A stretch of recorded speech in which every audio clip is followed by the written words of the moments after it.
अपनापन की दृष्टि है, मैं समझती हूं कि उनके अंदर ये नहीं। अगर होती तो यहाँ के प्राकृतिक संसाधनों का पूरा लाभ सिर्फ उनके कुछ चंद लोगों को ही नहीं, आप सबको मिलना चाहिए था। यहाँ एक ऐसी सरकार चल रही है जिसने विकास पर जितना ध्यान देना चाहिए था नहीं दिया, इसलिए यही की परेशानियां बड़ी हैं। कानून व्यवस्था की दशा आप लोग खूब झेल रहे हैं। मेरी बहनों पर हर तरह के अत्याचार हो रहे हैं, वे डर के माहौल में जी रहे हैं। किसान भाइयों को तरह तरह की मुश्किलों का सामना करना पड़ता है। आदिवासी भाइयों को वन उपज के सही दाम नहीं मिल रहे, उन्हें उनकी जमीन के पट्टे नहीं मिले, उनकी जमीनों पर उन्हें अधिकार नहीं दिया गया है, बल्कि उनसे जमीनों छीन लिया गया। गांव में गरीबी बढ़ती जा रही है। नौजवानों रोजगार की तलाश में भटक रहे हैं। केंद्र की हमारी यूपीए सरकार ने ग्रामीण क्षेत्रों के गरीब बेरोजगारों का रोजगार देने और उनका पलायन रोकने के लिए महात्मा गांधी नरेगा जैसे कार्यक्रम लागू किया। देश में कोई भूखा न रहे, इसके लिए खाद्यान्न सुरक्षा कानून बनाया। आदिवासी भाई बहनों को जंगल की जमीन के पट्टे और उसकी उपज पर अधिकार के लिए वन अधिकार कानून बनाया। नया भूमि अधिग्रहण कानून बनाया, जिससे अब किसी की जमीन जबरदस्ती नहीं, उसकी सहमति और सही मुआवजा देकर ली जा सकेगी। यहाँ की सरकार की जिम्मेदारी बनती है कि इन सब कानूनों का लाभ आप लोगों तक पहुंचाए, लेकिन आपके यहाँ ऐसा नहीं हुआ, नहीं हो रहा। आपके साथ मैं समझती हूँ कि आपके साथ धोखा हुआ है। कांग्रेस ने किसानों, आदिवासियों और समाज के दूसरे सभी वर्गों के हित में हमेशा संघर्ष किया। भविष्य के लिए हमारी यही संकल्प है। कांग्रेस के चुनाव घोषणा पत्र में ऐसी कई योजनाओं का जिक्र है जो यहाँ हमारी सरकार शुरू करेगी। मिसाल के तौर पर इनकम टैक्स देने वालों को छोड़कर बाकी सभी परिवारों को महीने में 35 किलो चावल मुफ्त दिया जाएगा।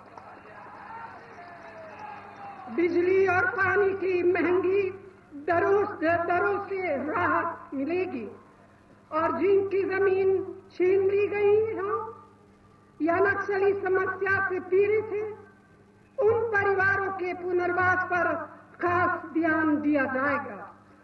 गेहूं और धान की तरह वन उपज पर भी एमएसपी दी जाएगी। जंगल में रहने वाले परिवारों को जमीन के पट्टे दिए जाएंगे और हाथी जैसे जंगली जानवरों के कारण किसी की जान जाएगी तो उसके परिवार को 5 लाख रुपए फसल और मकान के नुकसान होने पर पूरा मुआवजा दिया जाएगा।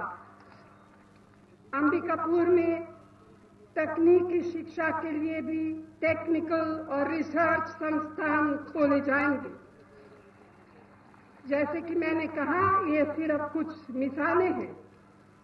तो भाइयों और बहनों, भाजपा के राज में छत्तीसगढ़ विकास की दौर में काफी पिछड़ गया है। केंद्र ने इस प्रदेश के विकास के लिए हजारों करोड़ रुपए दिए, फिर भी यहाँ के बच्चे कुपोषण के शिकार हैं। मेरी बहनों को स्वास्थ्य सुविधा तक भी नहीं मिल रही है। शिक्षा का सही इंतजाम नहीं है। ग्रामीण इलाकों में सड़कों का नामो निशान नहीं है। बिजली की हालत भी आपके सामने है।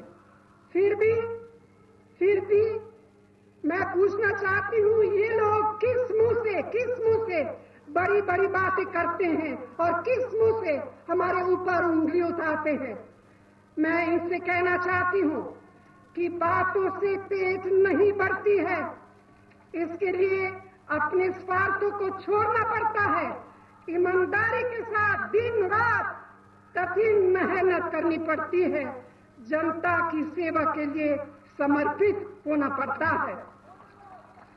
नक्सल समस्या से निपटने के लिए बाकी राज्य सरकारों की तरह छत्तीसगढ़ को भी केंद्र से भरपूर संसाधन और मदद मिली, लेकिन जो हालत है वो भी आपके सामने है। 5 महीने पहले जो नक्सली हमला कांग्रेस के हमारे साथियों पर हुआ, उससे ज्यादा शर्म की बात भाजपा की इस सरकार के लिए क्या हो सकती है। कांग्रेस तो नक्सलवाद और आतंकवाद से हमेशा लड़ती रही है, लेकिन सवाल ये है कि नक्सली समस्या का मुकाबला ये किस तरह कर रहे हैं। उन्हें काबू करने के लिए उन्होंने क्या किया है। उन्हें मुख्य धारा में लाने के लिए इन्होंने कौन से कदम उठाए। भाइयों और बहनों, समाज को बांटने वाली कोई भी विचारधारा किसी का भला नहीं कर सकती। भाई को भाई से लड़ाने वाले किसी के सगे नहीं हो सकते। ऐसे सभी तत्वों को जवाब देने का मौका आपके सामने है। अब छत्तीसगढ़ में बदलाव का वक्त आ गया है और मुझे पूरा विश्वास है कि आप अपने उज्जवल भविष्य के लिए इस हालात को जरूर बदलेंगे। कांग्रेस ने छत्तीसगढ़ के विकास पहले भी खूब संघर्ष किया है, आगे भी हम इस प्रदेश की प्रगति के लिए संघर्ष खूब करेंगे। कांग्रेस आएगी तो छत्तीसगढ़ की तरक्की 36 गुनी रफ्तार में से होगी। इसीलिए मेरा आप सभी से निवेदन है कि चुनाव के दिन अपना एक एक वोट कांग्रेस को देकर हमारे सभी उम्मीदवारों को भारी बहुमत से जिताए और छत्तीसगढ़ की प्रगति के रास्ते पर आगे बढ़ाए। अंत में आप सबको इस सभा में आने के लिए मैं दिल से आप सबको धन्यवाद देती हूँ। धन्यवाद। जय हिंद। और अभी मेरे साथ जोर से बोलिए, जय हिंद। और जोर से, जय हिंद, जय हिंद। धन्यवाद।